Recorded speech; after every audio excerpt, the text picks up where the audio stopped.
I'm Mary Byers, and this is Associations Today. It's my pleasure to welcome Dr. Bob Meiches, CEO of the Minnesota Medical Association. And Bob, you've done something that a lot of medical societies are interested in, and that is you suspended your House of Delegates for a 3-year period.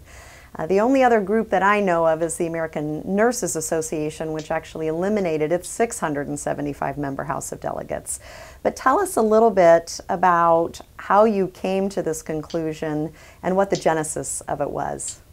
Sure, Mary, I'm happy to help out. Actually, there are about 10 or 15 medical societies that have eliminated their House. In fact, this past weekend, the Iowa Medical Society did it. I just found out yesterday. But we started 3 or 4 years ago. We were having difficulties with our House of Delegates. It seemed to be the same people over and over again. The issues were not the big issues that most folks wanted to discuss, but lots of little ones that were more individual. And it didn't seem to be representative. We weren't getting young physicians. We weren't getting any diversity. And we asked the question, how do we increase member participation and engagement? How can we be nimble yet inclusive? And that was really our task. We took it to the Board of Trustees because that was our main leadership group. They read your book, Race for Relevance, and found that really helpful. And they desired to make some fundamental changes. And so it's been a 2 or 3 year process driven by leadership with a lot of staff and external support. Have you actually had a year without a House? We've not. We made some changes in the fall of 2012. Where the House said shrink the board from 30 to 12 or 15, begin some other avenues to engage members and study it.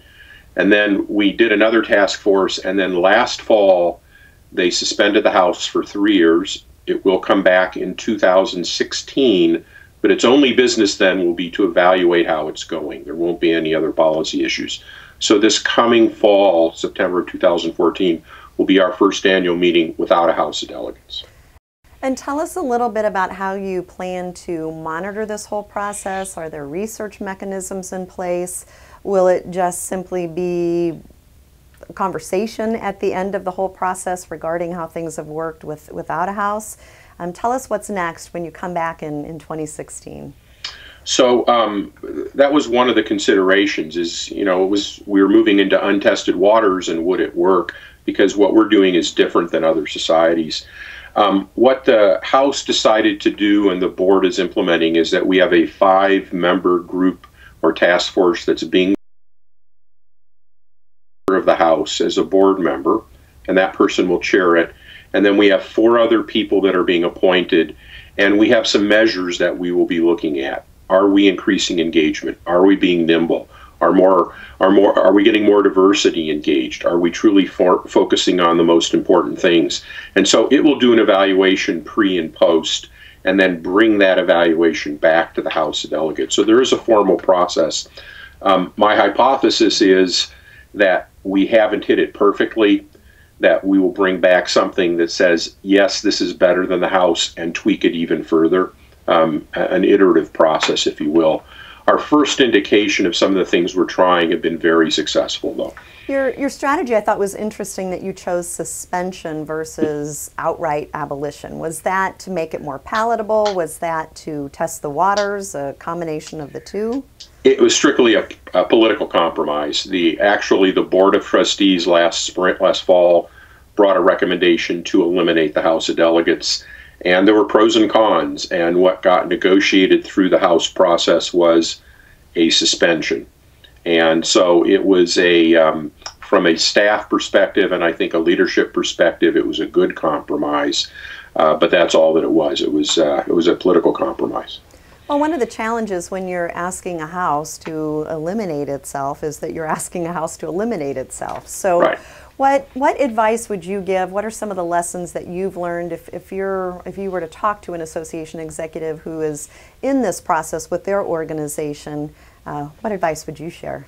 Yeah, probably the first and most important thing was a mental model shift that our leadership got to, and the people who voted to make this change. And that was, so many people think of governance as static. It's not changing.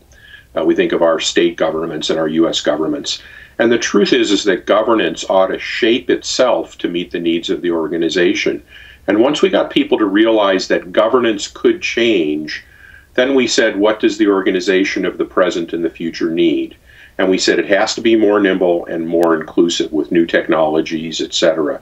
And so once we got through that, then we could get people focusing on the best way to do that. In addition, we engaged volunteer leaders, we collected information, we acknowledged it would take several years. We had an outcome and a plan. We took one piece at a time. We made sure that it was very transparent. All voices were heard. And we protected the staff in the debate. The leadership was really good. I got a lot of pressure, and others on staff got a lot of pressure because we had a couple strong voices in our leadership who didn't like this direction. But the key thing was the mental model shift to say governance can change and should change in the best interest of the organization. Well, and I think it's imperative that we take a look in the year 2014 and beyond, what's governance going to take in order to serve the organization so that it's not hindering the organization, but it's continuing to serve. And I think the bottom line, too, we have to remember is that our job as membership associations is to serve our members. And sometimes governance can get in the way of that happening. So, Bob, thank you so much for being here with us today and sharing a little bit about what you're doing in terms of governance. It's been my pleasure to speak with you. I would like to thank my partner, ComPartners. And if you're looking for an online learning provider, I would suggest you contact them at compartners.com.